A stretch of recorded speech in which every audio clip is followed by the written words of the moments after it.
Alhamdulillah wassalatu wassalamu ala sayyidil mursalin wa ala alihi wa sahbihi ajma'in. Rabbi syrah li sadri wa yassir li amri wahlul 'uqdatam min lisani yafqahu qawli. Subhanaka la ilma lana illa ma 'allamtana innaka antal alimul hakim. Wala haula wala quwwata illa billahil aliyyil azim.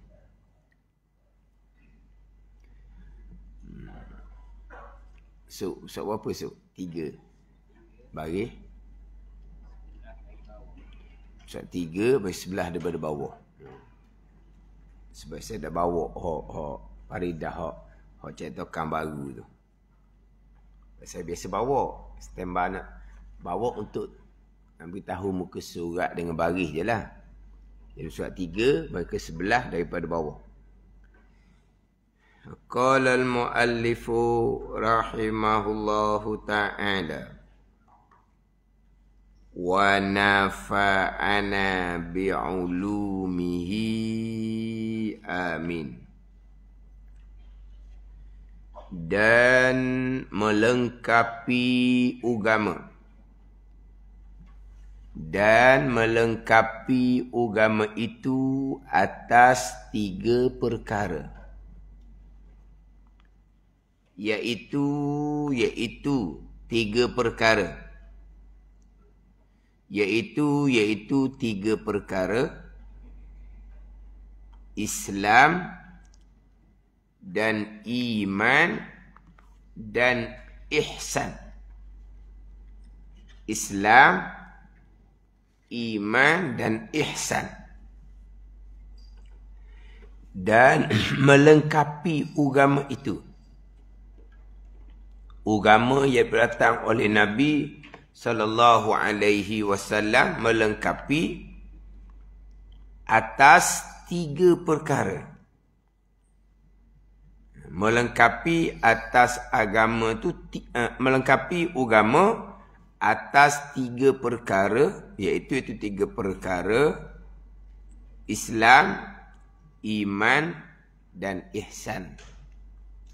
Jadi Islam, iman dan ihsan ni dipanggil rukun ataupun komponen ataupun bahagian dalam agama. Jadi 3 perkara ni, Islam, iman dan ihsan, adalah dipanggil rukun ataupun komponen dalam agama. Sebab melengkapi agama ni 3 ni. Sebut kata agama, melengkapi di dalamnya 3. Sebut kata agama ni perhimpunan hukum hakam yang dibawa datang oleh Nabi sallallahu alaihi wasallam dahulu. Dahulu bicara takrifan agama. Kemudian sekarang ni hak Nabi bawa tu, melengkapi dianya 3. Islam, iman dan ihsan. Jadi sebut kata agama kena ada 3 ni. Islam, iman dan ihsan. Islam dan iman untuk sah agama. Ihsan untuk sempurna agama. Ada sikit perbezaan lah. Islam dan iman untuk sah agama. Ihsan untuk sempurna agama. Ada ketiga-tiga ni, maka orang ni orang yang beragama. Terdahulunya, tanda beragama 4 perkara. Keempat-empat itulah Islam, iman dan ihsan.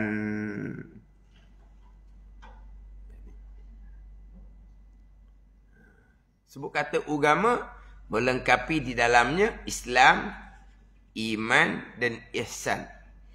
Daripada 3 bahagian agama ni lah Ulama membahagikan ilmu agama kepada 3. Tauhid, fiqh dan tasawuf. Sebab pembahagian ilmu agama ni dibahagikan oleh ulama kemudian. Pelbagai ilmu tidak ada pada masa Nabi SAW. Kemudian ulama membahagikan ilmu asas agama, tauhid, fiqh, tasawuf 3, ambil daripada Islam, iman dan ihsan. Yang mana agama ni perhimpunan hukum hakam yang datang oleh Nabi SAW yang terkandung di dalam Al-Quran dan hadis. Agama ni yang Nabi bawa datang daripada Allah Ta'ala. Hak Nabi bawa datang ni Al-Quran dan hadis. Jadi sumber utama agama ada Al-Quran dan hadis. Agama perhimpunan hukum hakam yang berdatang oleh Nabi SAW. Apa yang Nabi bawa datang? Al-Quran dan hadis. Kemudian dalam Al-Quran dan hadis, agama ni merangkum melengkapi Islam, iman dan ihsan. Islam, iman dan ihsan ni pula ulama ambil daripada hadis Jibril.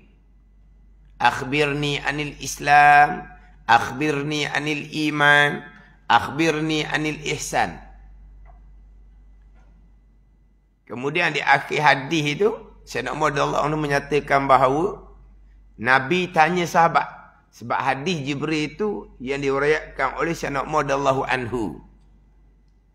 Kita jaranglah kita ni. Hadis yang diriwayatkan oleh Sayyidina Umar. Yang banyaknya apa? Ibnu Umar radhiyallahu anhuma. Ibnu Umar.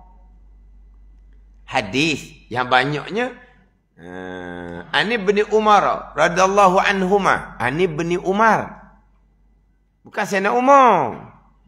Ani bin Umar anak Sayyidina Umar radhiyallahu anhuma. Mudah-mudahan redha oleh Allah Ta'ala anhuma, daripada keduanya.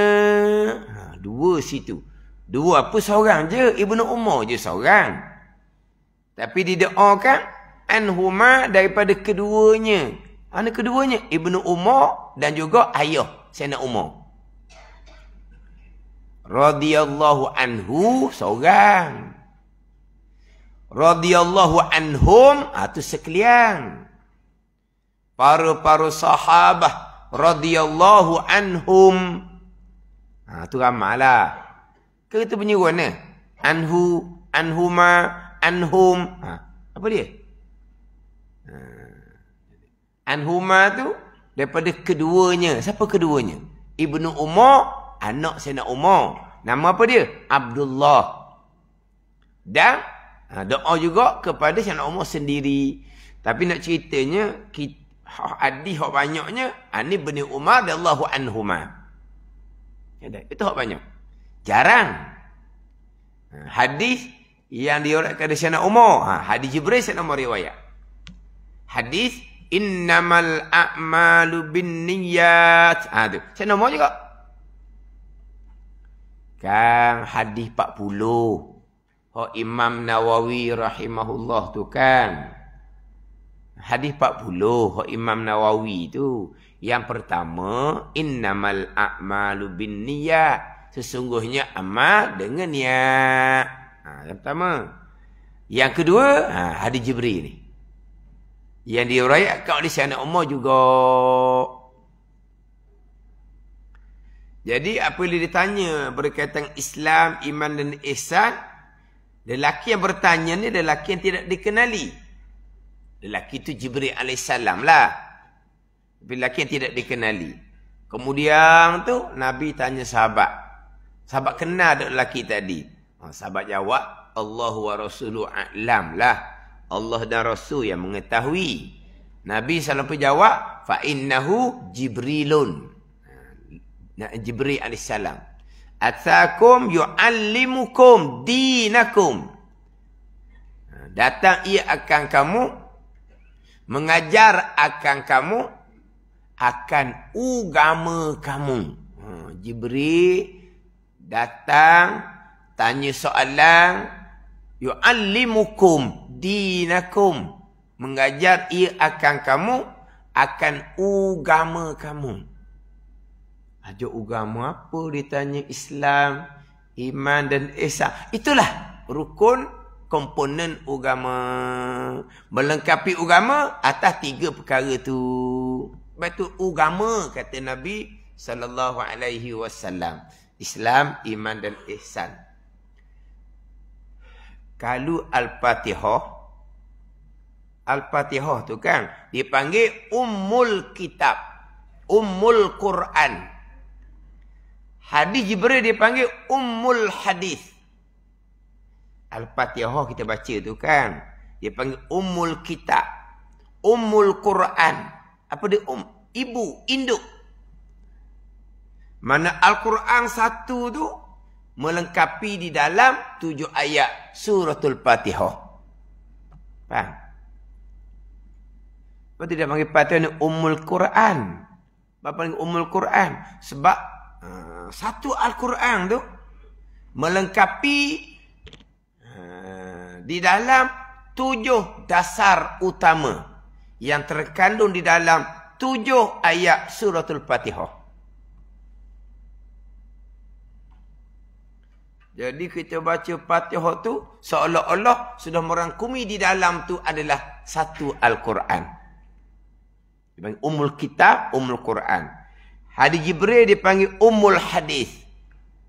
Maknanya Nabi bersabda sekalian tu terkandung di dalam hadis Jibril. Mana? Hak Nabi bersabda tu banyak-banyak tu terkandung di dalam Islam, iman dan ihsan. Ini agama. Islam, iman dan ihsan. Tapi cuma kadang-kadang komponen agama ni kurang. Kurang orang tahu. Pernahlah tolong baca buku. Islam, iman, insan. Insan, ihsan. Bukan insan. Insan tu manusia. Nah, orang minat agama lah ke? Allah kata nak sebut ihsan bodoh erti. Insan kurang pendedahan. Islam, iman dan ihsan. Kemudian pembicaraan kitab Faridatul Faraid ni yang dahulu kan, apakah bicara ilmu tauhid ni? Apa dia maudhu' dia, agenda dia, bicara dia berkaitan dengan sifat Allah dan sifat Rasul lah. Berkaitan dengan apa yang berdatang oleh Rasul dan perkara-perkara gaib. Itu dia pembicaraan ilmu tauhid. Apa dia punya ilmu tauhid ni? Kalau kita cakap kekah kok, pembicaraan ilmu tauhid ada pembicaraan ke-6 rukun iman. Tu kira. Kan dahulu kan di Musa 2 dahulu didatangkan ilmu tauhid ni ilmu apa, bicaranya apa, faedahnya apa. Dia mari 3 je. Mari 3. Faedahnya untuk dapat kemenangan dan beruntung. Kemenangan al-fauzu. Beruntung ni as-sa'adah. Selama-lamanya. As-sa'adatul abadiyah dia panggil. As-sa'adatul abadiyah. Kebahagiaan yang kekal abadi. Syurga. Itu faedah ilmu tauhid. Ada seorang kitab pula kata, faedah ilmu tauhidnya apa? Nak selamat daripada kekal neraka. Apa beza dengan kitab ni kata faedah mutauhid syurga. Kekal syurga lah. Beruntung, kebahagiaan selama-lama adalah syurga. Itu faedah gunanya belajar ilmu tauhid. Apa beza dengan setengah mengatakan faedah belajar ilmu tauhid untuk selamat daripada kekal neraka Allah yang 6 lapis. Neraka ada 7 kan? 6 lapis dikekalkan oleh Allah serta penghuni. Lapis paling atas neraka Jahannam. Akhirnya orang dalam tu dikeluarkan, dimasukkan ke syurga. Dan akhirnya neraka Jahannam akan dikharapkan, diruntuhkan oleh Allah. Faedah belajar ilmu tauhid untuk selamat dan kekal neraka. Hak tulis je lah. Untuk dapat syurga. Faedah ilmu tauhid. Dapat syurga ni ada dua persen. Satunya syurga dari mana tu? Itu beriman dan beramal soleh. Satu laginya syurga kemudian selepas diazabkan dia neraka Jahannam, qada dosa dia. Itu beriman tapi banyak dosa. Tapi akhirnya syurga. Kenapa? Faedah ilmu tauhid. Mana apa tu? Selamat dia kekal neraka hok 6 lapis. Dak tulis. Faedahnya dapat syurga. Faedahnya selamat daripada kekal neraka hok 6 lapis. Hok tulis je. Syurga ni sama ada syurga teruk. Syurga sama ada dibakar dalam neraka Jahannam terlebih dahulu. Tapi ke syurga juga. Tidak akan dikekalkan dalam neraka. Hak kekal neraka tu hak 6 lapisan bawah. Jadi faedah ilmu tauhid ni selamat daripada kekal neraka. Ingat baik ni. Sama ada kekal neraka, tak ada ilmu tauhid, tak belajar ilmu tauhid, pegangan sesat. Kalau pegangan tu kapi go, memang soh-soh kekal neraka. Kalau pegangan tak kapi sekalipun, pegang yang berdosa besar. Tak kapi. Berdosa besar tu atas pandangan muktamad. So kata kapi juga. Contoh go, hak bak perkara jahat dinafikan qada. Bak ikhtiar usaha contohnya. Pegang dengan akidah qadariyah, pegang dengan akidah jabariyah. Itu akidah yang dosa besar belaka. Fahamlah ni dosa besar akidah ni malaikat catat setiap saat. Walaupun imannya tidak batal sekalipun. Sebaliknya, catatan kebaikan, pahala, kosong, tidak ada. Pahala semayang, tidak ada. Pahala puasa, tidak ada. Tidak ada pahala. Sebab akidah dia sesat, yang berdosa besar. Lepas tu, selamat iman. Dosa sepenuhnya, pahala kosong. Akhirnya mati kupu juga. Kekal neraka selama-lamanya sebab tak ada ilmu tauhid. Faham tak? Ilmu tauhid ni.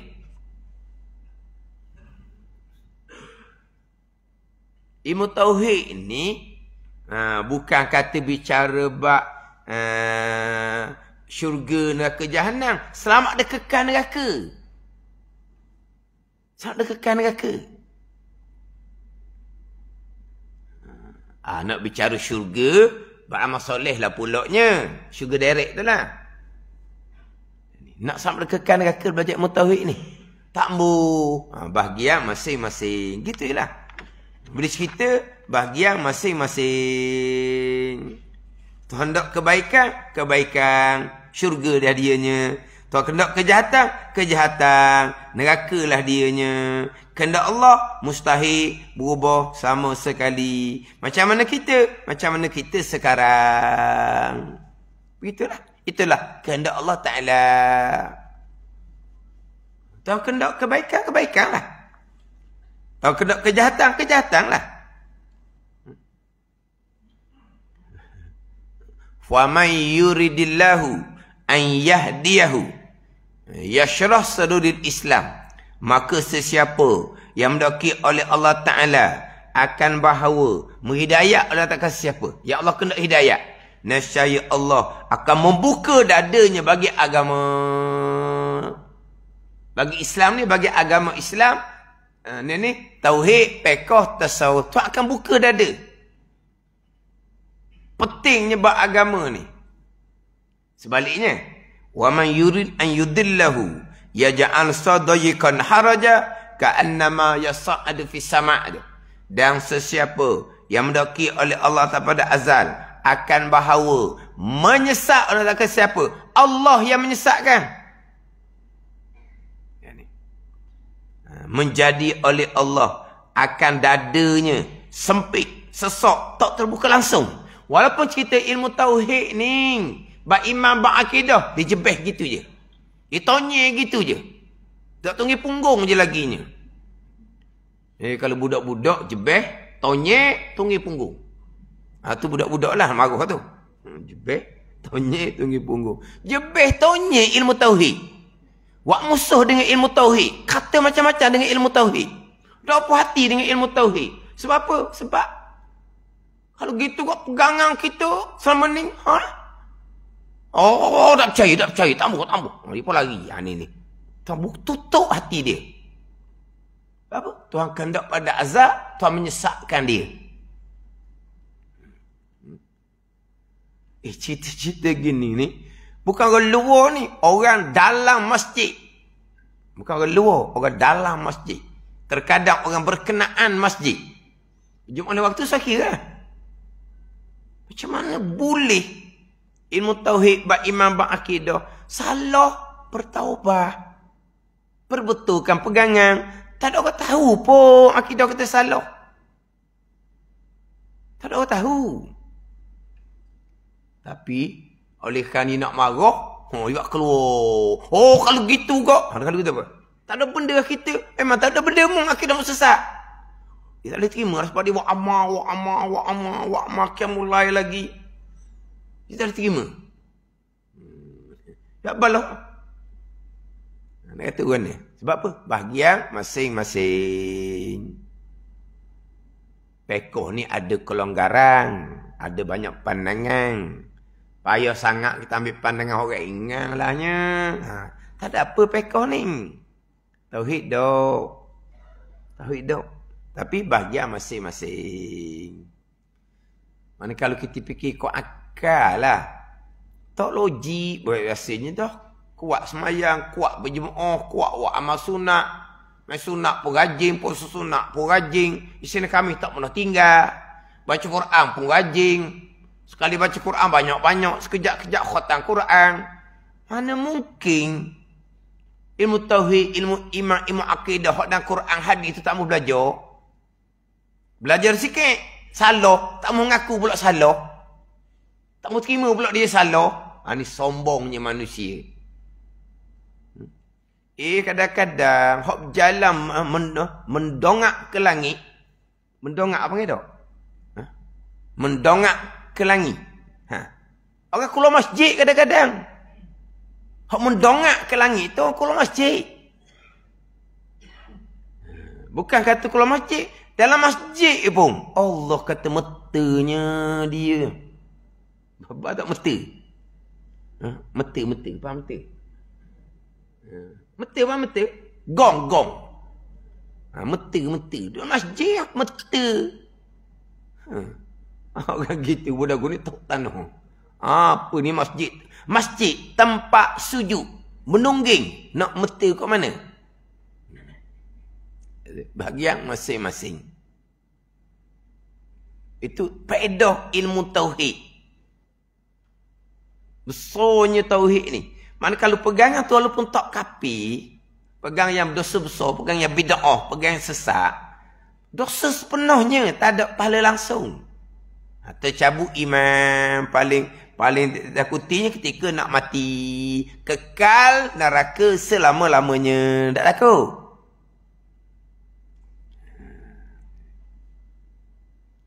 Kemudian hak dahulunya bicara ilmu tauhid ni, rukun iman yang perkara lah. Kitab Faridah ni memang kitab bicara bab tauhid, bicara bab iman. Kitab Faridah bicara dia, maudhu' dia adalah iman. Islam ulama letak bahagian fiqh, ihsan ulama letak bahagian tasawuf. Bermaknanya kitab Faridah ni bicara bab iman. Tapi Syekh Ahmad Faridah ni comel. Agama ni bukan iman saja. Agama bukan iman sahaja. Islam, iman dan ihsan. Agama ni bukan sah i'tiqad saja. Agama ni kena benar, kosak, ikhlas betul-betul. Agama ni kena mengerjakan segala isu zahir dan batin tu agama. Meninggalkan dilarang zahir dan batin tu agama. Bukan agama ni sah i'tiqad saja. Nak cerita tidak bagi kitab Faridah. Dia kebanyakan kitab tauhid, dia terus pergi pada bab tauhid je lah. Bab iman. Tauhid je lah. Bab iman lah kitab tauhid. Kitab Faridah dok. Dimulai dengan awalnya, agama dululah. Apa dia agama? Perhimpunan hukum hakam yang berdatang oleh Nabi SAW. Adakah Nabi cerita bab iman saja? Bab iman je Nabi cerita? Tak. Nabi cerita Islam, iman dan ihsan. Mana apa ni? Jangan kita faham, kita ni bab tauhid, bab iman, bab ada. Ni segelintir. Jarang tapi ada. Tapi kena jagalah. Dia pekotason dia buat ke tepi. Dia saya kelas tauhid semua. Pekotason ni dia ke tepi. Mana ni? Nanti dululah. Tapi jarang. Tapi ada. Dia kata segala-galanya iman. Kalau tak ada iman, betul. Kalau ada iman pun perkataan tak ada. Takut jadi murjiah jadinya. Dia hanya gantung atas iman, ada iman selamat segala-galanya. Salah gitu. Takut jadi murjiah tu pegangan yang terpesong murjiah. Tradisional tidak. Iman tu usuluddin. Furu'uddin cabang agama. Agama lah juga furu'uddin cabang. Tapi jaranglah jumpa gitu. Minat tauhid saja jarang. Nak cari orang berakhir tauhid ni kadang-kadang. Sebab biasa saya jumpanya hak paling orang suka pekoh. Nombor 2, tasawuf. Nombor 3, tauhid. Itu biasa jumpanya. Ayah nak jumpa orang, lepas tauhid. Tapi ingat, agama bukan tauhid saja. Agama bukan iman saja. Melengkapi agama, Islam, iman dan ihsan. Terutama ihsan. Ada ni. Islam kita warisi. Iman sah ke-6 rukun iman clear lah. Ihsan lah yang akan menyempurnakan, yang akan mengkuatkan, yang akan memantapkan, yang akan menebalkan iman. Hak tu penting. Iman nombor 1 lah. Tapi iman ni sah ke-6 rukun iman. Sesalah. Iman tak ada baca apa-apa, tak ada buat apa-apa, tak ada amal apa-apa iman ni. Ke pagi-pagi kena bilang rukun iman dan perkara. Tak ada, iman ni tak ada.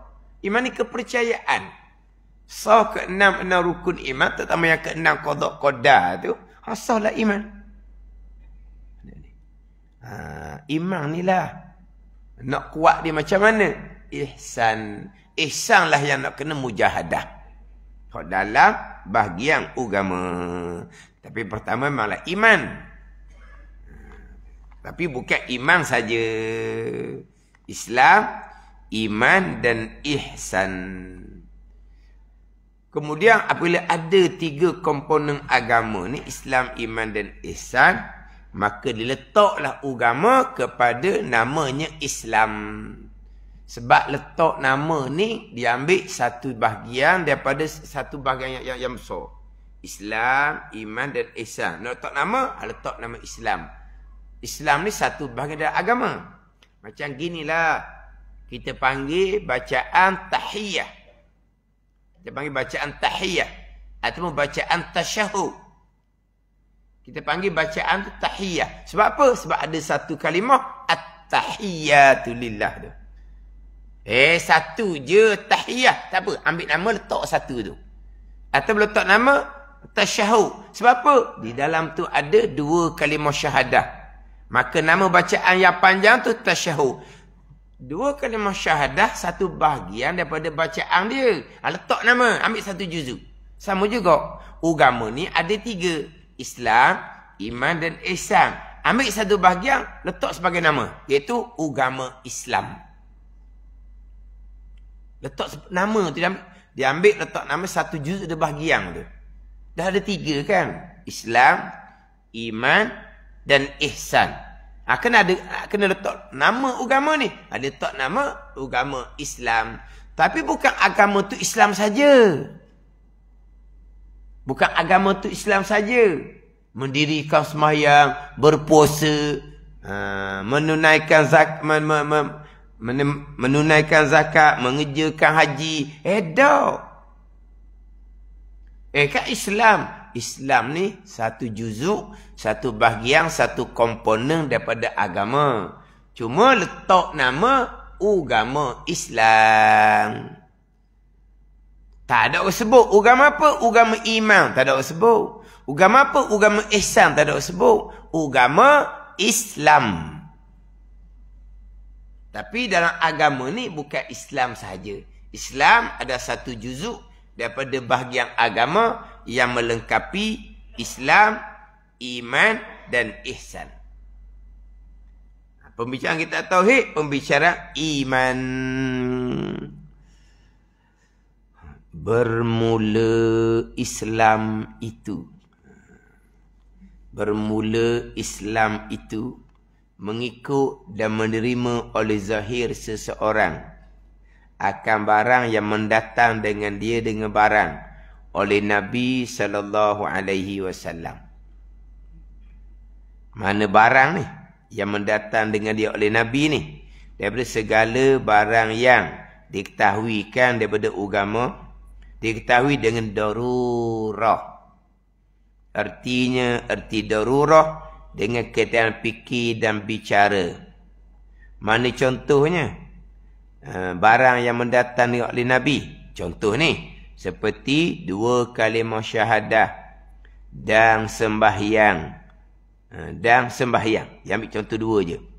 Dan dikenaki dengan mengikut dan menerima itu. Mengikut dan menerima oleh zahir seseorang tu.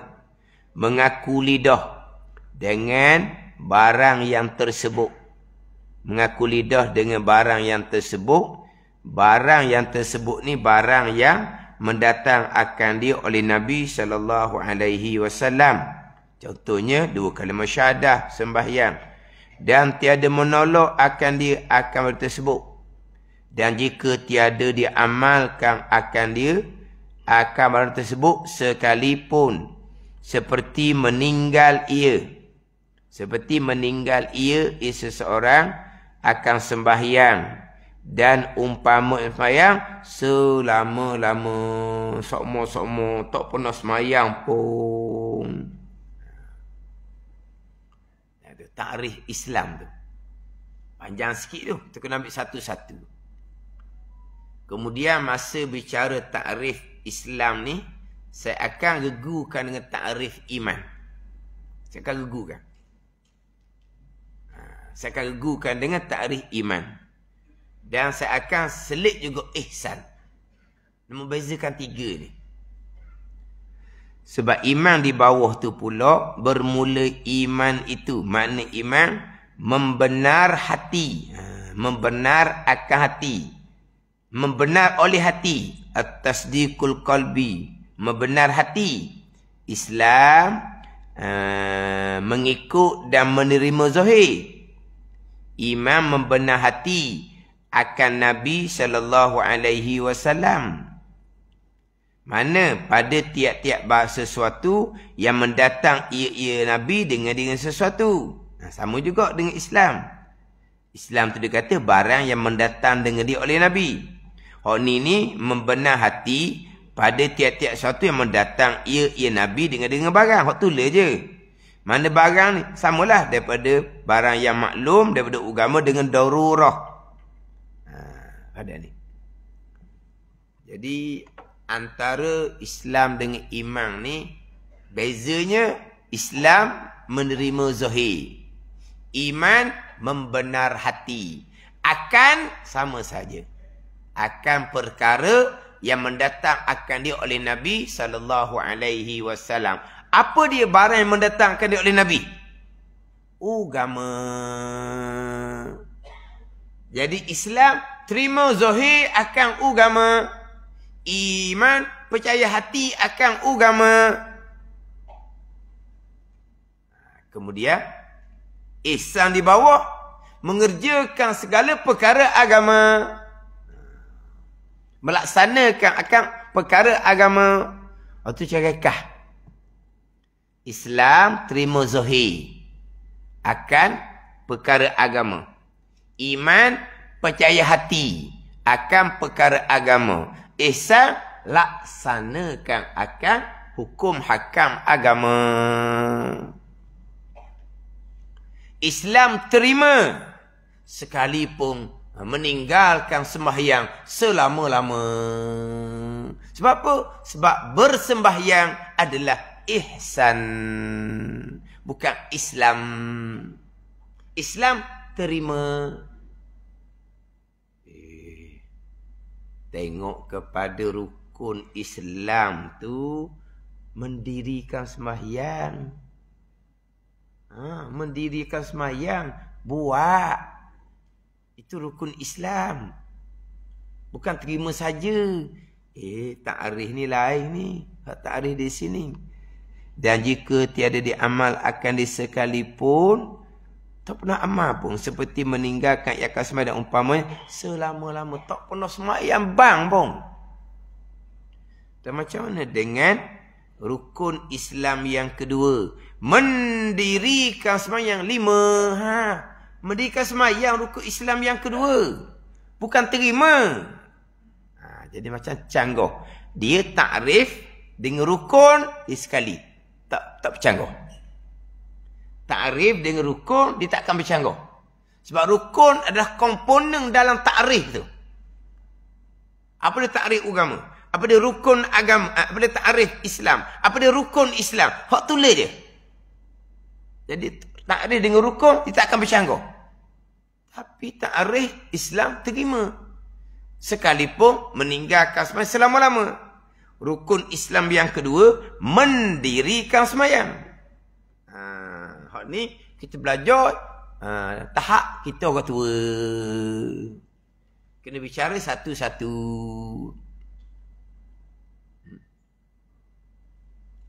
Kita faham tak rukun ni? Rukun-rukun ni ma yatawaqqafu alaihi sihhatu syai'. Nak sah kena ada rukun. Ada ni. Nak sah semayang, rukun kena cukup.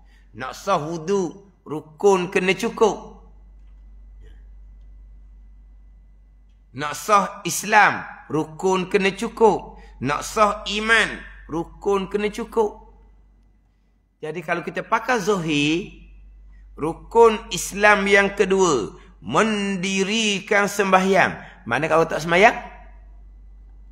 Batal Islam, kafir, ya. Yang ketiga pula, memberi zakat. Dia tak bayar zakat, tak ada satu rukun. Batal Islam, kafir. Rukun tak ada ni. Yang keempatnya, puasa bulan Ramadan. Ramadan dia ponteng tak puasa. Apa ni? Tak ada satu rukun. Batal Islam, murtad. Begitu. Rukun ni kan. Yang kelima, haji akan Baitillah bagi mereka yang kuasa kepadanya akan jalan. Dia berkemampuan sangat. Dia tak peduli pun lagi Mekah ni. Kafir dia. Macam mana kalau seseorang tidak beriman dengan malaikat? Kafir tak?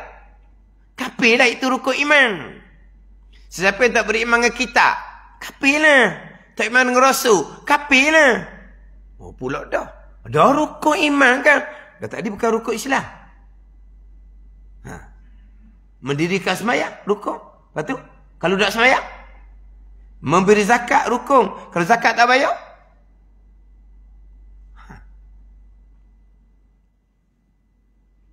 Oh, kalau rukun iman, tak beriman dengan hari kesudahan, memanglah kafir. Sebab dia rukun iman. Pandai pula jawab. Lepas tu rukun Islam? Rukun juga. Mana kita? Pengonglah kita minggu ni. Minggu depan kalau kita sambung. Ya pengung gitu. Kita wi soalan, balik mikir diri. Mana kira? Kita sebut ni rukun Islam, rukun iman, kita sebut. Dan kita fahamlah rukun-rukun ni.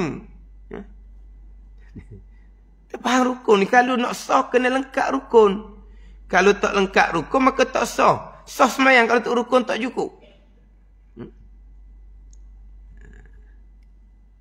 Tak sah lah semayang, tak sah lah wuduk. Berwuduk tapi kepala tak sapu. Tak ada wuduk gitu. Tak sah sebab tak ada rukun. Macam mana rukun Islam? Kemudian, hak tadi. Takrifnya terima.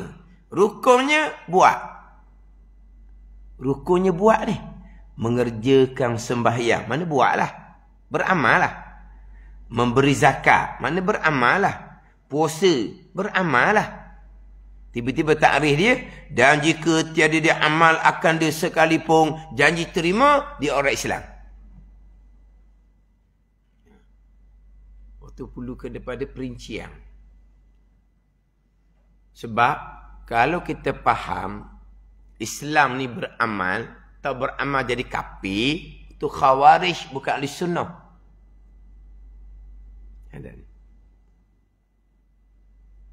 Memang ada pandangan di kalangan ahli sunnah waqilal amal, dan kata setengah ulama Islam tu adalah amal, buat. Islam tu mengerjakan, buat, itu Islam. Tapi mengerjakan ni bukan untuk sah Islam, untuk sempurna Islam. Tapi kalau beramal tu untuk sah Islam, tak beramal jadi kafir, khawarij, bukan ahli sunnah. Tak beramal dengan suruhan, aurah tak tutup, kafir, tu khawarij. Ahli sunnah tidak.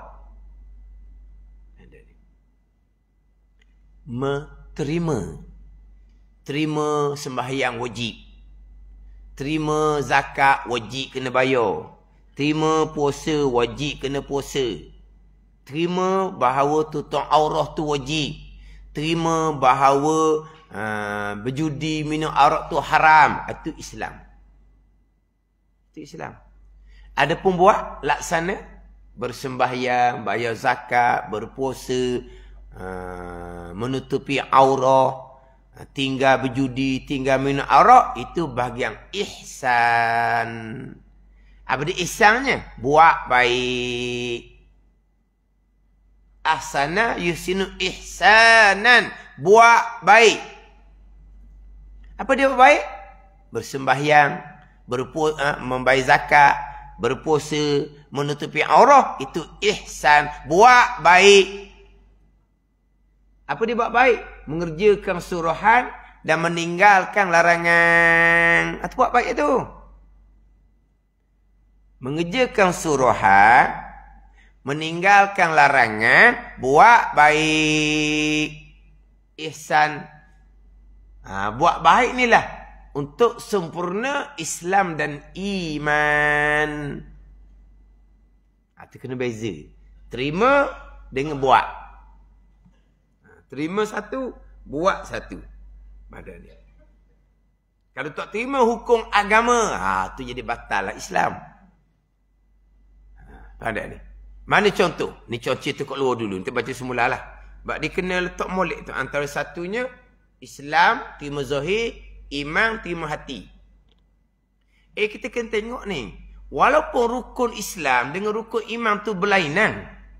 Tak lain. Islam bahagian semaya, puasa, zakat, haji.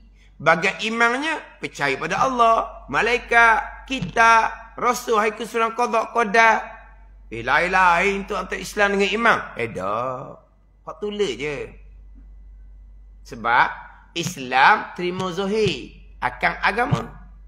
Agama ni merangkumi hak akidah, merangkumi hak ibadat.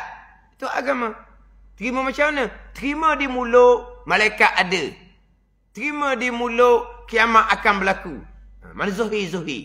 Kalau zahir dia kata, tak ada malaikat tahyur je. Dia tak ada dalam rukun Islam terima malaikat. Islam ni terima perkara agama yang bawa datang. Malaikat ni Nabi cerita ke tak? Cerita. Terimalah zahir. Tak terima, batal Islam. Tak percaya tu bagai iman, bagai Islam. Mana apa ni? Hak tulis je walaupun nampak dari segi tersurat. Islam ni bahagian semayang je, bahagian zakat, puasa, haji. Tak ada bahagian malaikat di Islam. Tak ada bahagian kitab di Islam. Bahagian rasul tak ada di Islam. Bahagian akhirat tak ada di Islam. Itu semua duduk di bawah 2 kalimah syahadah. Perkara agama sekarang ni duduk di bawah 2 kalimah syahadah. Itulah dia rukun asas kepada Islam. 2 kalimah syahadah. Apabila kita syahadahkan 2 kalimah ni, Allah Ta'ala Tuhan, Nabi Muhammad utusan Allah. Apa maksud dia? Bila kita terima 2 ni. Kita syahadahkan 2 ni. Kita saksikan 2 ni. Apa maksud dia? Kita akan terima sekian perkara hak daripada Allah, hak Nabi bawa. Sebab apa? Kita syahadah. Hak Nabi bawa ni semai puasa je. Semualah perkara agama. Sebab tu kata Islam terima zahir akan sekalian perkara agama. Bukan semai puasa je. Makna secara tersirat tu kita kena faham. Jangan ambil tersurat hak nampak gitu je. Kalau nampak gitu je, semayang, zakat, puasa, haji. Ibadah, muamalah, munakahat, janayat. Kita nak letak mana? Itu bukan dari bahagian agama. Itu bukan dari bahagian pekoh. Muamalah, munakahat, janayat. Bukan bahagian pekoh. Bukan dari bahagian agama. Tapi kenapa rukun Islamnya hanya ibadat? Ini kena ambil faham molek ni. Tak faham sini sesak. Dapat mudah.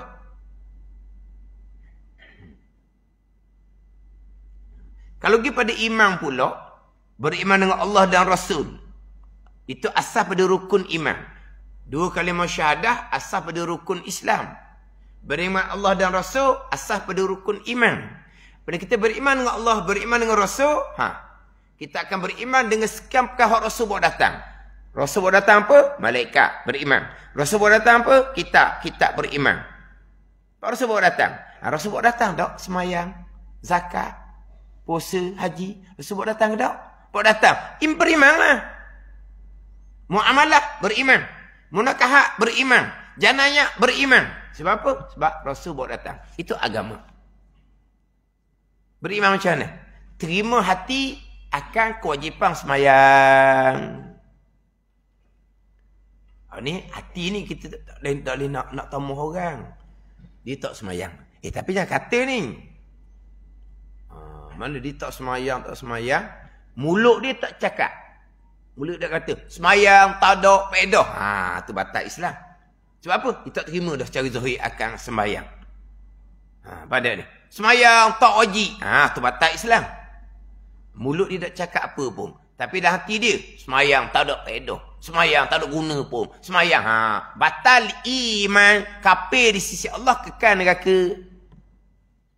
Tapi jangan kita kata orang tak semayang hati dia gitu, jangan. Zakat contohnya. Dah hati dia, zakat ni, dia ke zakat ni. Menega seorang je, bukan orang tolong pun. Kalau tanah padi seorang pun, bukan orang tolong pun. Orang lalu ke mari-mari tanya je. Orang kata, kawan ni tengah panah. Gua ni panah dah. Orang tengah panah. Orang kena marah tu. Lepas tu, boleh padi, kena buat keluar pula zakat. Pada ni. Kalau dia tak keluar zakat, tak ada ihsan dosa besar. Tapi kalau hati dia, Hukum apa zakat ni? We kita kau orang ni. Kita buat kerja lelah. Apa hukum agama gitu? Kalau zakat pula, hati dia engkar, tak beriman. Tak terima hati akan kewajipan zakat. Maka batal iman. Mana ada zakat di rukun iman? Apa tak ada zakatnya? Di rukun iman kan beriman dengan Allah. Allah mewajibkan zakat. Rasul yang bawa dari zakat. Kan zakat tu dalam Quran kan? Kan beriman dengan kita kan? Mana? Mana walaupun rukun tu tersiraknya, Islam ni bahagian sembahyang gitu je. Iman ni bahagian hak ra'i, kepercayaan. Tak. Islam terima zahir sekalian perkara agama. Iman percaya hati akan sekalian perkara agama. Lepas tu kenapa rukun Islam hanya diletak ibadah? Kau letak pula mendirikan sembahyang. Buat pula dah.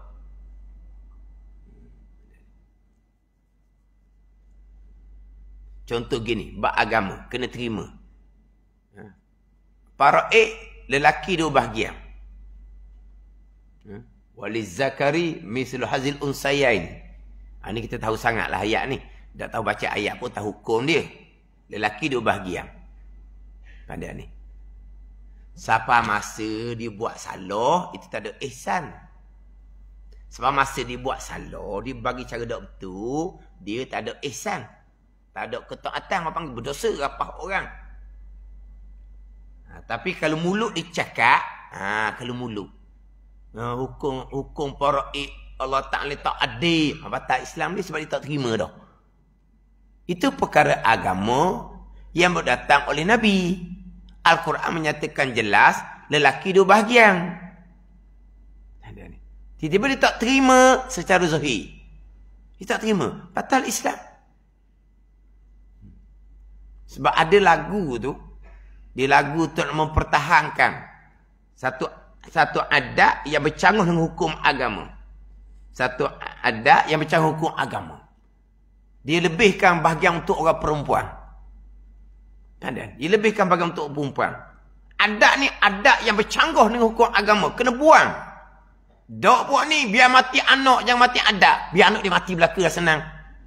Biar anak dia mati belaka. Nak pertahan adat bercanggah dengan hukum.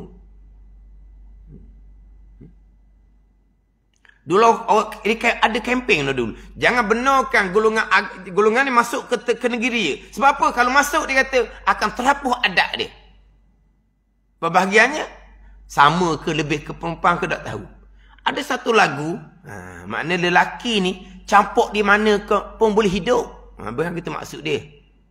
Perempuan yang lemah, perempuan lah kena bagi banyak, lelaki dia boleh cari sendiri. Apa maksud lagu tu? Ini hukum agama ni. Tak, orang lelaki campur ke mana pun, dia boleh cari duit sendiri. Orang perempuan yang lemah, dia ke perempuan, apa nak withdraw lelaki? Faham tak ni? Tak tahulah sekarang ni, mereka masih beramal atau tidak dengan hukum yang jelas bercanggah dengan agama. Pernah dululah, kebetulan lah, gitulah. Masa duduk pondok dahulu, Allah ramailah orang 1000. Sabah ada, Sarawak ada, Langkah Laut ada. Pada masa tu, saat tu lah. Hak tempat tu lah, tempat adat tu, seorang pun tak ada. Betul-betulan dia gitulah. Makan haram, faham tak? Makan haram ni para bagi tak betul, makan haram. Ingat baik, itu hukum agama. Tapi sekarang ni wallahualam lah. Tak ada amalan tu dah.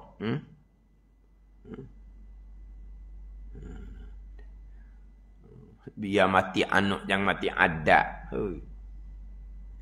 Tapi kalau mulut dia bercakap, hukum faraid ni tak adil. Dia terima tak perkara agama? Tak terima. Batal Islam. Tapi kalau mulut dia tak bunyi, tapi hati tak beriman. Dua bahagian, satu bahagian. Lelaki dua bahagian, perempuan satu bahagian. Hukum ni tak terima. Sebab apa? Tak adil. Maka batal iman. Pada masa pembahagian dia bagi salah. tiada ada ihsan derhaka kepada Allah, makan hak haram. Itu antara terima zahir, percaya hati dengan laksana. Nak tanya sikit. Satu lagi hak sensitif orang perempuan ni, poligami. Bunyi lalu orang perempuan. Orang lelaki senyum je. Orang lelaki senyum saja je. Senyum mewek, senyum. Cakap lebat. Tak jadi-jadi pun. Hak senyap je jadi. Hak cakap lebat tak jadi. Hukum poligami, hukum agama. Fankihu ma tabalakum minan nisa masna wa sulasa wa ruba. Fa in khiftum alla ta'dilu, tak baca Fa in khiftum alla ta'dilu fawahidah. Ada baca tu. Nikah 2, 3, 4. Itu hukum agama. Orang Islam kena terima zahir. Orang beriman kena percaya hati. Itu je lah. Lepas tu terima dah. Tok lelaki nafsu saing, tambah saing. Itu bab ihsan. Itu bab ihsan. Islam terima. Mulut tak cakap. Hukum poligami menganiayai perempuan. Itu menghina hukum agama. Itu pernah masuk dalam TV. Hukum poligami menganiayai perempuan. Dia ada 3 ahli panel, seorang dipanggil pengusi, panggil tak? Panggil seorang tu panggil apa? 3 ni panel. Seorang ni dipanggil pengusi, panggil pengusi dia panggil apa? Moderator dia panggil. Moderator perempuan, kepala dogo. Ahli panel 2 orang ni perempuan, kepala dogo. Seorang lelaki ni pakai songkok, mufti. Tapi ni cerita zaman dulu lah ni, mufti. Pakai songkok. Nak molek sokok dia letak mana seorang antara 3 ni, kurang sikit dosa kawan tu. Ambil sokok, ambil ke mumek. Tutup dah separuh sokok tu, kurang sikit dosa. Dia pakai songkok. Yang 3 tu kepala dogo. Kata dia terima. Patutnya tak terima dah lah. Tak kena dengan mufti. Dah, moderator tak akan tudung. 2 ahli panel tak akan tudung.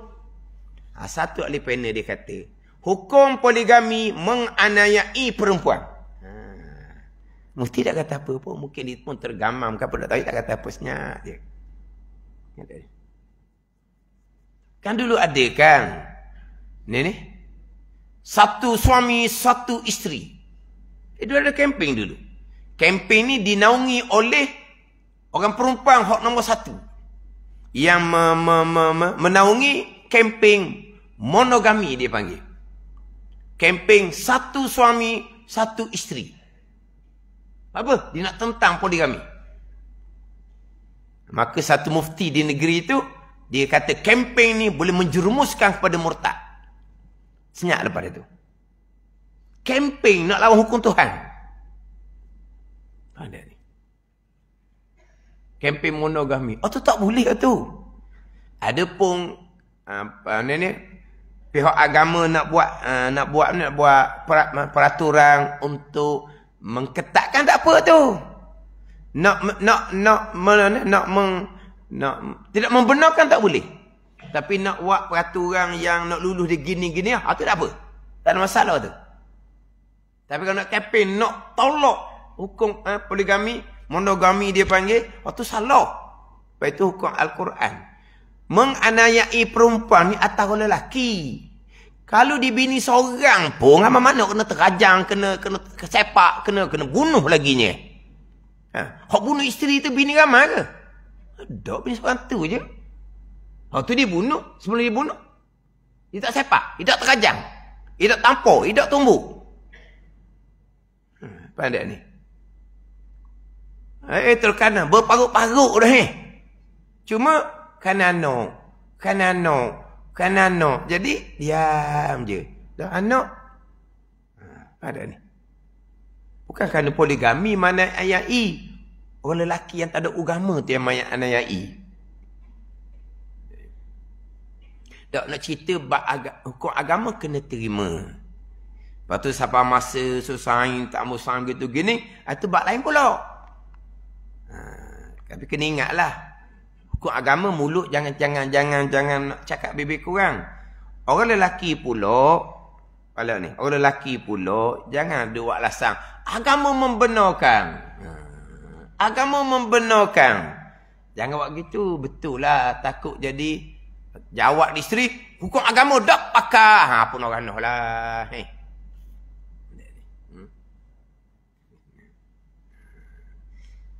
Hak kita pelaksanaan tu macam mana kita. Tu atas kita lah. Kekuatan kita lah macam mana. Bila nak cerita bab Islam, terima. Tak ada pun soal. Bab iman, benar. Hati kita membenarkan. Itu hukum agama. Hukum agama ada kebaikan. Tapi setakat ni, dia tak terima suami nak kahwin satu lagi. Itu bab lain. Itu bab lain. Sama ada dia ada alasan ke, tak ada alasan ke, tu bab lain. Tapi bab agama, Islam terima. Iman membenar hati. Dua tu kena kemah. Dua tu kena kemah. Gitu je lah. Dia cerita hak benda yang ni jadi sensitif. Macam tadilah macam paraik. Dua bahagian, satu bahagian. Yang kadang-kadangnya pada masa tua uzur, yang duk cara sangatnya anak perempuan. Anak lelaki ikut bini dia je. Dia ikut seumpama tu. Tak semua. Tapi ada yang seumpama tu. Yang khidmatnya anak perempuan. Anak lelaki balik jarang-jarang je. Faham tak ni? Lepas tu, time, bagi pusaka, dua bahagian lelaki, satu bahagian perempuan. Itu hukum. Duduk gitulah hukumnya. Kalau kita nak perempuan khidmat, itu pahala besar. Orang khidmat pada ibu bapa ni, tak ada seorang pun rugi. Orang yang tak khidmat ni, nampaklah dia lepas tangan. Tapi kemudian dia macam mana? Menyesal yang teramat. Bukan akhirat. Atas dunia pun, Allah Ta'ala bayar cash. Siapa masih dia tua, dia pula kenanya. Ingat baik. Sebab, kita buat pada mak bapak kita, kita ada anak. Anak pun tengok macam mana ayah buat ketuk. Macam mana ayah buat kenik. Anak tak tengok. Ayah pun, anak tak dengar ke? Mak pula menantu ni hasut ayah tu macam mana. Anak tak dengar. Ayah tak khidmat pada ibu bapa dia. Lepas tu anak dengar pula mak tu kan hasut. Jadi kau ni keluarga. Molek di keluarga tu akan datang. Sebab anak tengok depan mata. Tauladan. Kepimpinan melalui tauladan. Tak kan gitu? Kepimpinan melalui tauladan. Tengok ayah. Mak tu kan hasut pula. Tengok pula mak. Mak benci pada mertua. Mak tu akan ada menantu nanti. Menantu akan benci pada mertua tu pula nantinya. Tu cash tu hang bayar Jangan. Dia benci pada mertua. Dia nanti akan jadi mertua orang. Sekarang ni, dia menantu orang. Dia benci pada mertua dia. Dia hasut pada suami dia. Dan nanti dia jadi mertua ke tidak? Dia mertua juga. Lepas tu macam mana akan datang? Makna hak khidmat. Lepas dia mati, anak perempuan satu bahagian. Itulah hukum agama. Hukum agama, hukum daripada Allah Ta'ala yang maha adil. Allah Ta'ala yang bijaksana. Orang agama, mulut cakap molek, hati terima molek. Sah agama.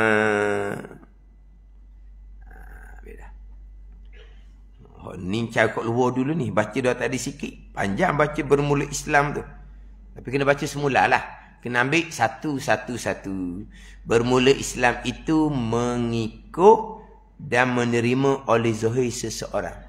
Ikut terima zahir. Sekalipun tidak beramal terima. Ya. Aurah wajib ditutup. Ya. Tapi tutupnya tidak. Tak ada ihsan. Orang Islam yang derhaka. Tutup aurah ni ketinggalan zaman. Tutup aurah ni tidak bagus kesihatan. Sebab udara tidak masuk. Tutup aurah ni untuk orang Arab. Sebab dia padang pasir. Supaya rambut tidak kena debu pasir. Jangan nak cakap gitu. Tutup aurah ni untuk padang pasir. Orang lelaki dia nafsu kuat. Orang Arab kena tutup aurah. Tempat kita orang lelaki tak ada nafsu. Tak apa tak tutup aurah pun. Aku mana? Jangan. Jangan gitu tu. Tu hukum agama. Tutup aurah wajib. Kenapa kamu tidak tutup aurah? Jawab tak siapa seru lagi. Seru apa? Seru Israel. Dia nak tunggu seru Israel baru tutup aurah. Ada gitu. Tak siapa seru dia kata. Dia kata nak pergi Mekah dulu. Lepas balik Mekah baru nak pakai tudung. Dia kata macam gitu. Mana dia pergi Mekah balik jadi hajjah. Dia nak pakai tudung. Gilah Mekah cepat-cepat. Gila Mekah cepat-cepat. Cakap gitu. Dia tak tolak. Dia tak tolak hukum tutup aurah. Dia tak kata apa. Cuma kenapa kamu belum tutup aurah? Nantilah saya hati belum terbuka. Nanti tua-tua lah. Di mana apa? Dia tidak tolak. Cuma dia tidak beramal. Dia tidak ada ihsan. Dia tidak buat baik. Dia derhaka kepada Allah Subhanahu wa ta'ala. Panggil orang Islam yang derhaka. Wallahu a'lam. Mana kena beza antara terima dengan laksana. Beza molek tu. Terima dengan laksana. Terima zahir Islam. Terima hati ihsan. Laksana, terima hati iman. Laksana adalah ihsan.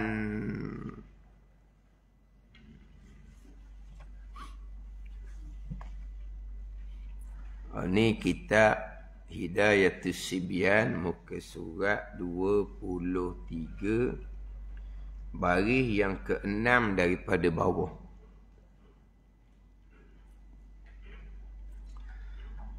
Qala al-muallifu rahimahullahu ta'ala wa nafa'ana bi'ulumihi amin. Maka wajib diperbuat akan dia akan sembahyang berjemaah pada tiap-tiap kampung. Maka wajib diperbuat akan dia akan berjemaah ni pada tiap-tiap kampung. Ini atas pandangan berjemaah fardu kifayah. Atas pandangan berjemaah fardu kifayah, dalam satu-satu kampung tu wajib didirikan satu solat berjemaah. Tiap-tiap satu kampung wajib didirikan solat berjemaah. Sebab apa? Fardu kifayah. Pandai, bila fardu kifayah di satu tempat wajib didirikan solat berjemaah. Kemudian kampung tu kampung besar ke kampung kecil ke, dia akan bicara di bawah tu. Kalau kampung kecil memada satu tempat, jemaah didirikan. Kalau kampung besar, dia kena buat jemaah di banyak-banyak tempat. Begitulah. Cuma di sini kita pergi kepada fardu kifayah. Carekah dahulunya, satu tempat yang dibilangkan kampung wajib didirikan solat berjemaah. Fardu kifayah. Fardu kifayah ini atas tiap-tiap mukallaf, laki-laki, merdeka, mukim, yang tiada uzur. Hak bicara dahulunya. Yang bicara dahulu yang tiada uzur. Jadi fardu kifayah. Dia majmu'ah fardu kifayah ni pandangan Imam Nawawi dalam mazhab Syafi'i kita. Tetapi pandangan yang muktamad dalam mazhab Syafi'i adalah pandangan Imam Rafi'i. Salat berjemaah adalah sunnatun muakkadatun. Sunat muakkadah saja atas lelaki. Sunat kuat tuntut. Kalau satu kampung tak ada jemaah langsung. Jangan ada kampung-kampung dia hanya berjemaah subuh, maghrib, isyak. Zuhur, asar, senyap. Subuh, maghrib, isyak mereka berjemaah. Zuhur Asar ni kampung tak besar mana. Kalau subuh maghrib isyak pun tak ramai mana. 10 orang, 15 orang gitu je. Tak ramai pun. Walaupun maghrib sekalipun, walaupun isyak sekalipun. Setakat tu je lah, 10-15 orang gitu je lah. Tak ramai lah. Orang kampung tak ramai. Tapi hak tak ramai, hak mari masjid, malah berapa? 10%. Tak boleh 10%. Jadi ada 10-15 orang je. Apabila siang hari, zuhur dengan asar, hak ahli masjid ni, masing-masing tak ada kampung. Hak kerja luar lah belaka. Hak kerja luar, kerja bandar, kerja masuk bukit, masuk kebun. Kerja memang masing-masing tak duduk kampung. Keluar pagi, balik petang. Keluar pagi, balik petang. Jadi pagi subuh tu berjemaah lah. Maghrib isyak balik kampung dah berjemaah lah. Zuhur dengan asar. Ni cerita dululah. Sekarang ni mungkin tak ada dah seumpama tu. Jadi zuhur asar, lelaki yang cukup syarat, lelaki yang balik, berakal, yang merdeka, yang bermukim, ada lagi kampung tu. Tapi bukan ahli masjid. Dia hanya mari hari Jumaat je. Hari Jumaat je. Jadi kalau fardu kifayah, tiap-tiap waktu tu. Subuh fardu kifayah, didirikan solat jemaah. Zuhur fardu kifayah, didirikan solat berjemaah. Bila zuhur asar tidak didirikan solat berjemaah. Untuk lelaki yang ada kampung tu, yang cukup syarat, berdosalah mereka. Orang lelaki yang keluar kampung bekerja tu tak ada kena-mengena dah. Orang perempuan tak masuk ni orang lelaki ni. Yang fardu kifayah ni. Melainkan kalau kampung tu tak ada seorang ada. Orang lelaki yang balik. Keluar kampung belaka tak ada seorang. Tinggal lelaki yang belum balik je. Tak ada apa-apa lah. Ada pun ada orang balik dah. Gila belaka. Oh ramai gila. Gila belaka. Ada surat gila tu lah. Surat OKU. Tak ada benda lah. Ada wakaf tu kedai kopi ramai. Maka berdosa habis tu. Untuk zuhur dengan asar. Mereka semayang. Tapi main di rumah. Orang kampung ni semayang tetap semayang.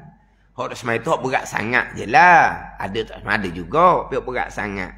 Mana apa tu? Semayang. Tapi main di rumah. Kalau fardu kifayah, maka berdosa lah hak mana lelaki yang cukup syarat. Balik, balik berakal, lelaki merdeka, bermukim, hak tidak ada uzur. Ada lelaki kampung tu, orang terlantar dah. Tak ada apa tu, dia tak masuk. Sebab dia uzur, sebab dia sakit. Kalau fardu kifayah. Tapi kalau atas pandangan sunnatun mu'akkadah, sunat kuat tuntut, pada waktu zuhur atau asar, jemaah tidak didirikan, semai di rumah masing-masing, hanya makruh jua, tak berdosa. Makruh je lah. Jadi ingat sikit, ni pekoh. Pekoh kini lah. Memang bagi kitanya, masyhur fardu kifayah lah. Masyhur fardu kifayah. Tapi muktamad sunnatul muakkadah, sunat kuat tuntut, tak buat makruh. Fardu kifayah tak buat belaka, haram berdosa belaka. Fardu kifayah sebab fardu kan, wajib. Tapi kalau sunnatul muakkadah, sunat kuat tuntut salat Jumaat tadi ni, tak buat salat Jumaat lelaki yang cukup syarat, makruh.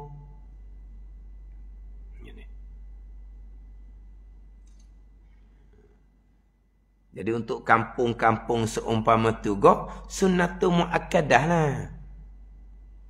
Dan jumhur, kebanyakan ulama-ulama fiqh mutaakhirin, ulama yang kemudian, solat berjemaah adalah sunnatun muakkadah. Sunat kuat tuntut. Walaupun pandangan-pandangan imam sendiri, pandangan dan mazhab Hambali, pandangan dan mazhab Hanafi, berjemaah lelaki ni sangat keras tuntutan dia. Pandangan mazhab Hambali, solat berjemaah atas orang lelaki ni fardu ain. Fardu ain pada dia. Tak berjemaah, maka berdosa walaupun sos mai di rumah sekalipun. Fardu ain atas orang lelaki. Dan ada pandangan dalam mazhab Hambali, bukan fardu ain saja, syarat sos mayang mai di rumah tak sah terus. Ni sebagian daripada pandangan mazhab Hanafi. La salata li jaril masjid illa fil masjid, Nabi kata. Tidak ada sembahyang bagi jiran masjid melainkan di masjid. Ada pandangan mazhab Hanafi, la salata ay sahihatun. Salata isim la, khabar la tak ada, ditakdirkan dengan sahihatun. Tidak ada sembahyang sah bagi jiran masjid melainkan di masjid. Tapi mazhab Syafi'i kitanya la salata ay kamilatun. Dia takdir lain. Tidak ada sembahyang yang sempurna bagi jiran masjid melainkan di masjid. Jiran masjid nak comel sembahyang, nak semula sembahyang majmuah di masjid. Tapi ada pandangan mazhab Hanafi, la salata, tidak ada sembahyang sah.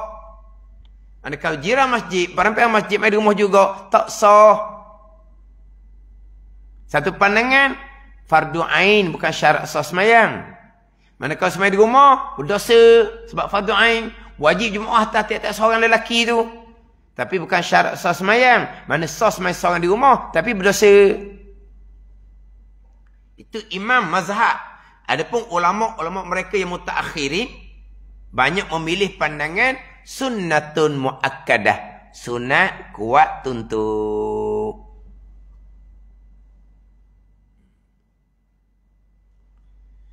Dia mazhab Hambali lah contohnya. Kenapa fardu ain?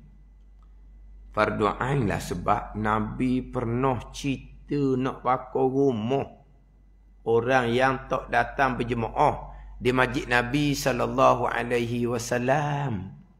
Ada? Kita biasa dengar tak cerita tu? Nabi cerita nak bakar rumah yang tak datang solat berjemaah dengan Nabi SAW. Tak bakar, cerita. Itu dalil mazhab Hambali, berjemaah ni fardu ain. Kalau fardu kifayah, kenapa Nabi nak peduli lagi? Sebab ramai dah berjemaah dengan Nabi. Hak lain-lain tu tak ada benda sebab fardu kifayah, bukan fardu ain. Tapi kenapa hak lain tu Nabi apa nak bakar rumah? Kenapa tu? Walaupun ada dah ni, hak ni wajib juga. Kalau gitu fardu ain, kalau wajib belaka gitu. Bukan fardu kifayah. Itu mazhab Hambali. Tapi mazhab Syafi'inya, Nabi cerita nak bakar rumah tu orang munafik, dia tak semayang di rumah dia. Alladzina hum yura'un. Asal ayat surah Ma'un tu turun pada orang munafik lah. Mereka tak semayang. Mereka tak semayang. Alladzina hum yura'un. Hak semayang tu depan Nabi. Jadi semayang nak tunjuk-tunjuk je. Maka rumah tak semayang. Orang munafik. Padahal dia semayang menunjuk-nunjuk. Mana apa ni? Kalau pergi masjid Nabi, dia semayang kerana Nabi tengok. Dia ni semayang dengan Nabi. Yang nak segitu je. Di rumah tak semayang. Itu Nabi cerita nak bakar rumah. Hak Nabi perintah tu. Warka'u ma'ar raki'in. Maka rokoklah kamu bersama dengan orang yang rokok. Quran perintah. Rokok tu semayang lah. Semayanglah kamu sama orang semayang. Mana apa tu? Quran perintah berjemaah. Sehingga kan dalam peperangan pun ada solat berjemaah. Dalam peperangan Syiddatul Khawf tu kan ada solat berjemaah. Nak semayang macam mana ni? Nak rokok hak mana dulu? Hak belakang tak rokok lagi. Rokok habis kok, mari sekarang dia orang lah. Maknanya dalam peperangan pun ada lagi solat berjemaah. Berkecamuk pun ada salat Jumaat lagi. Dalam peperangan pun ada salat Jumaat. Mana apa tu? Besar lah tu. Itu mazhab Hambali. Ada sebagian ulama' yang bermazhab Hanafi. Itu cerita hak mazhab mereka. Tapi ulama mereka yang mutaakhirin, kebanyakannya memilih pandangan sunnatun muakkadah. Sebab apa sunnatul muakkadah? Sebab Nabi letak kepada afdal.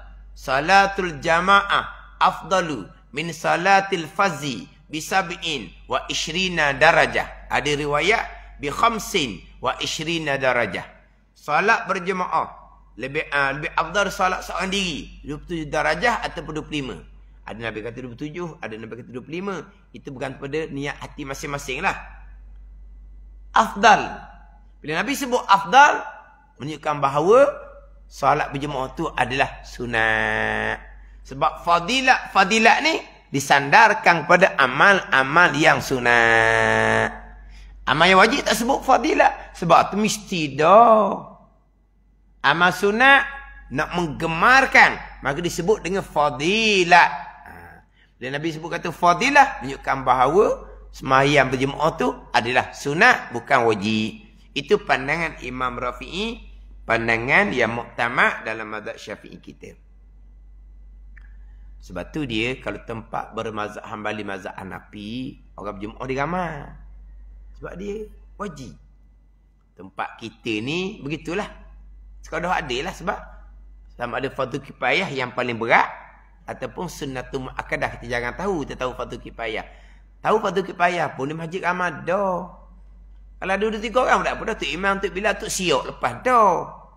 Di masjid ramai kan. Tu masjid surah pula berapa-berapa tempat sekapung-sekapung. Lepas tu jadi kita ni kurang. Tempat mereka ramai sebab hukum mereka ketat. Tetapi mazhab mereka, lelaki sangat ketat hukum solat berjemaah, perempuan sangat ketat mereka melarang. Ada mazhab-mazhab yang lain, lelaki sangat ketat kewajiban tuntutan berjemaah, perempuan sangat ketat dilarang datang ke masjid. Kita mazhab Syafi'i pertengahan, lelaki tinggi-tinggi pun fardu kifayah je. Perempuan tidak dilarang, suruh pun tidak, larang pun tidak. Tapi perempuan ni hak tak disuruh itulah dia rajin sangat.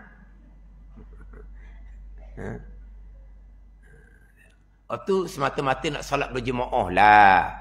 Kalau mari nak belajar tu cerita lain. Nak berjemaah sebab nak jumpa kawan, nak dengar banyak berita. Boleh cakap tu. Dalam mazhab Syafi'i dia ringanlah pertengahan. Lelaki tinggi-tinggi fardu kifayah, perempuan tidak ditegah, perempuan tua datang solat berjemaah di masjid tidak ditegah.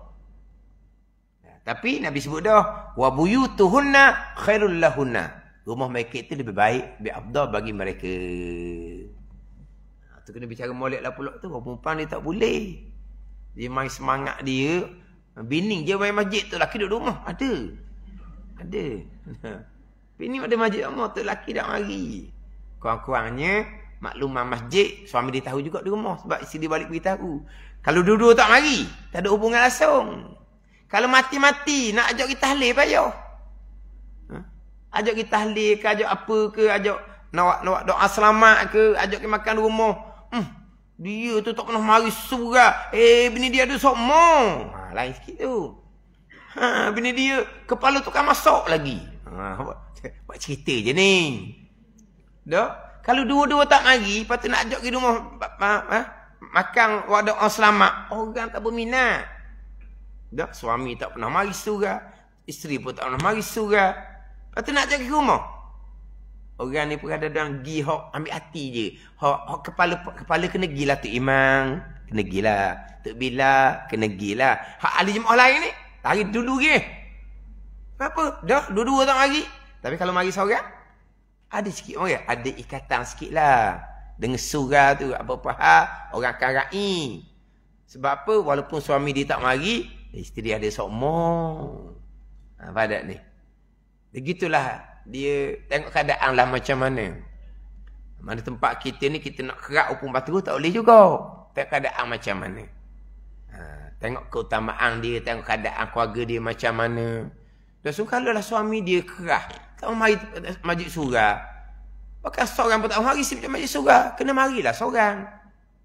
Sebagai contoh lah pada anak-anak.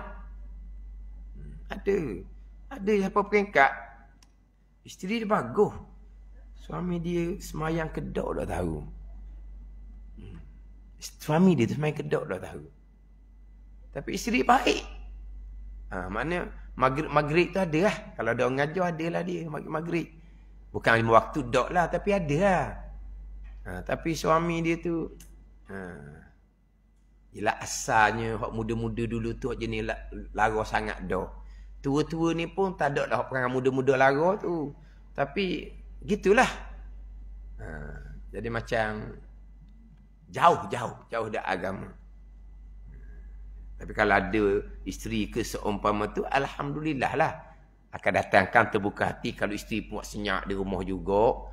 Tak ada balik khabar berita ada orang ngajar masjid, surau ada orang. Pokoknya boleh cerita. Lama-lama malu aku bini gi, aku dak gi. Biarlah, mula-mula malu pun tak apa lagi, tak apa dah. Gi kerana malu, tak apalah mula-mula. Mana tengok keadaan lah. Cuma nak mari ke masjid surau perempuan kena jaga adab betul-betul lah. Jaga adab betul-betul. Maka jika kampung kecil, maka memada diperbuat akan dekat jemaah pada satu tempat juga. Dan jika kampung itu besar, maka wajib diperbuat akan dia akan berjemaah beberapa tempat yang zahir dengan dia dengan tempat syiar Islam. Mana kalau kampung tu kecil, memada satu jemaah didirikan. Tapi sekarang ni kampung satu masjid surau berapa buah. Dah ni. Kadang-kadang masjid jadi lesu masjid. Sebab apa? Sebab kadang-kadang pegang jawatan di masjid tu surau tepi rumah dia. Orang pergi di jawatan kat surau. Di masjid jangan jawatan kepada dia ni orang yang berkenaan. Jadi orang gini kadang-kadang dia dekat rumah kan. Jadi akhirnya masjid jadi macam lesu lah masjid. Sebab apa? Surau sekeliling. Ada ni. Akhirnya masjid tak ramai orang. Lepas tu mana afdal pula gitu tu. Kita kalau pergi masjid, kita akan melangkahi tempat jemaah yang tengah jalan. Boleh. Mana kita nak pergi satu jemaah masjid, satu surau tepi rumah kita lakar. Siapa surau lagi tempat sebelah gitu, kita lakar. Pergi ke masjid mana afdal? Dia macam berbicara tu mana lebih afdal? Sebab kita melangkahi, pandau. Afdal tak kita melangkahi? Ataupun afdal kita pergi dekat? Dia tengok pada keadaan hukum yang berbeza. Wallahu a'lam.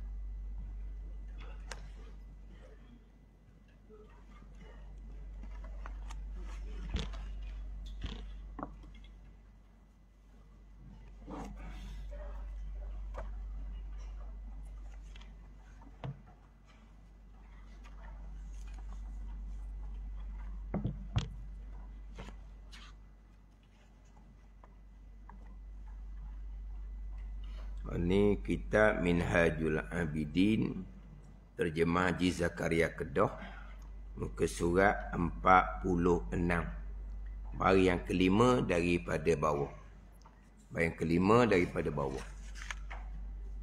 Qala al-muallifu rahimahullahu ta'ala wa nafa'ana bi'ulumihi amin. Maka berkata Imamul Ghazali rahimahullahu ta'ala, inilah dalam kurungan kitab Minhajul Abidin yang mengandungi susunan aqabah, bonggok, peringkat yang sudah didatangkan dulu secara ringkas. Ilmu, taubah, awaik, awarik, bawais, qawadih, akabatul hamdi wa syukriyah dahulu. Secara ringkas bicara dahulu. Yang telah mengilhamkan kepada aku oleh Tuhan aku. Allah ilhamkan, Allah campur. Allah ilham, Allah campur ni dengan bahawa Allah kurniakan, campur kelebihan pada hati dengan jalan kurniaan. Bukan jalan usaha dah. Itu ilham. Bukan jalan usaha, atas jalan kurniaan daripada Allah Subhanahu wa ta'ala. Bukan adalah usaha pun tidak. Adalah kurniaan, ilham dipanggil. Pada menyatakan, pada menerangkan jalan beribadah kepada Allah Subhanahu wa ta'ala. Jadi tujuh akal dalam kitab Minhaj ni kata Imam Ghazali, Allah ilhamkan kepada daku untuk menerangkan jalan beribadah kepada Allah Subhanahu wa ta'ala.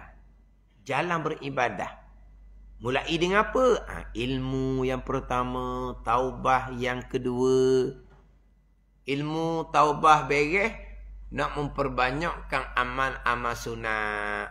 Ada pula yang menegur, yang menghalang kita amal sunat. Macam-macam lah. Dengan manusia, dengan dunia, dengan nafsu, dengan syaitan.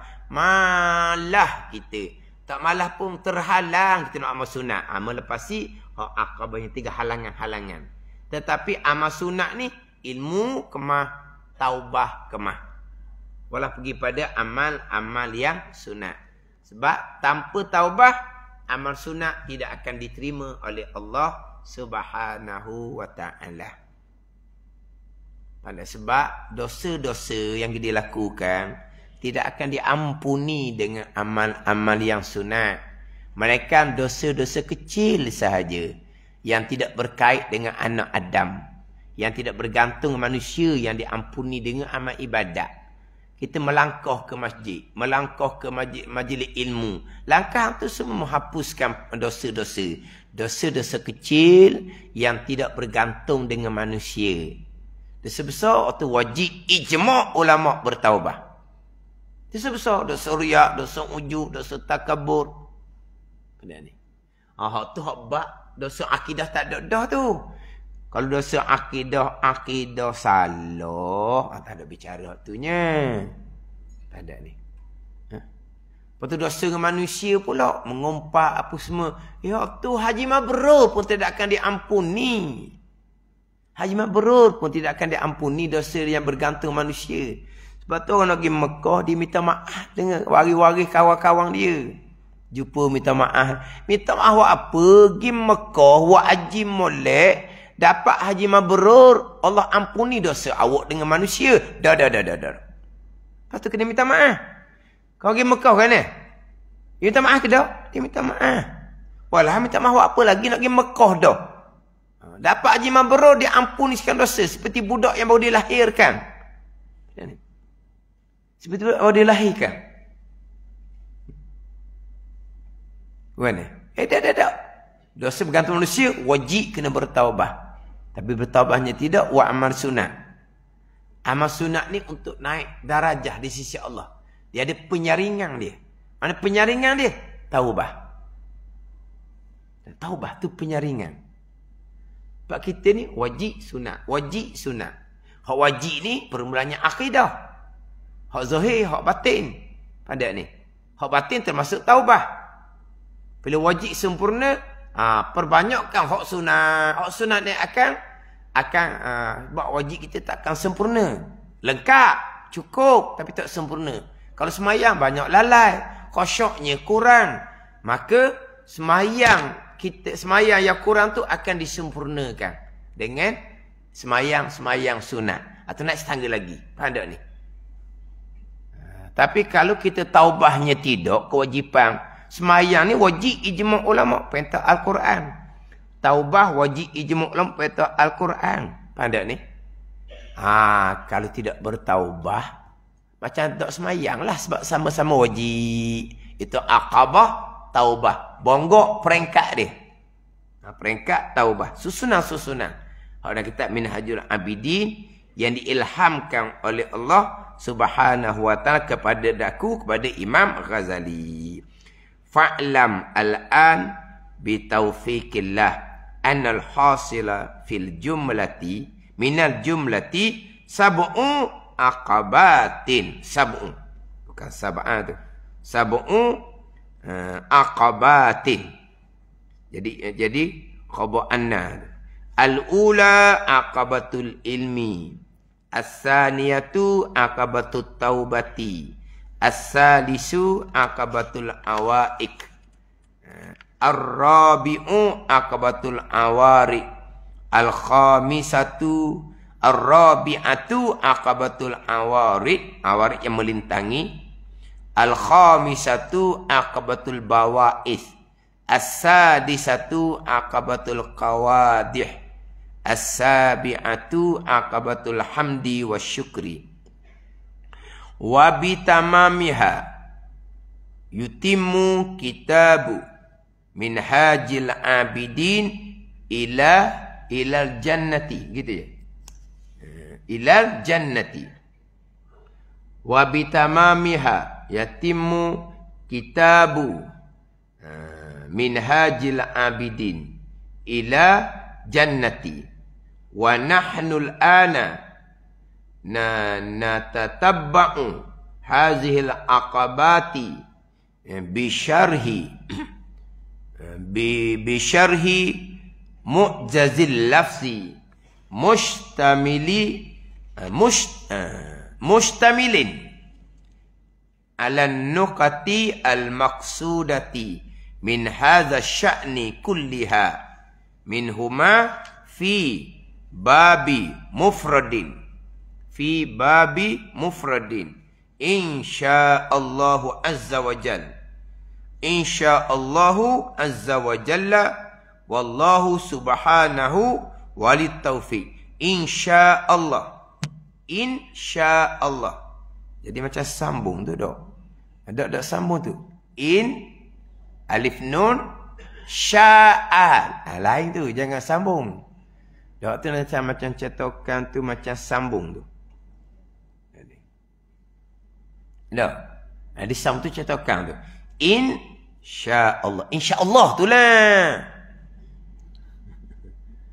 Insyaallahu azza wa jal. Wallahu subhanahu walit taufiqi wat tashdidi.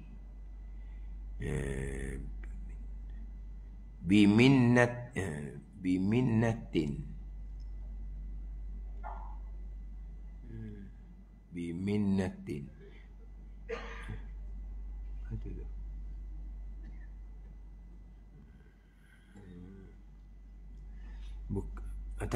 Bukan temarbutah tu. Bukan.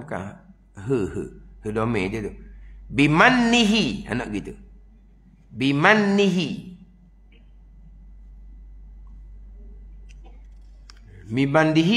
dengan memberi nikmat oleh Allah, dengan beri nikmatnya ya Allah Subhanahu wa taala. Bimannihi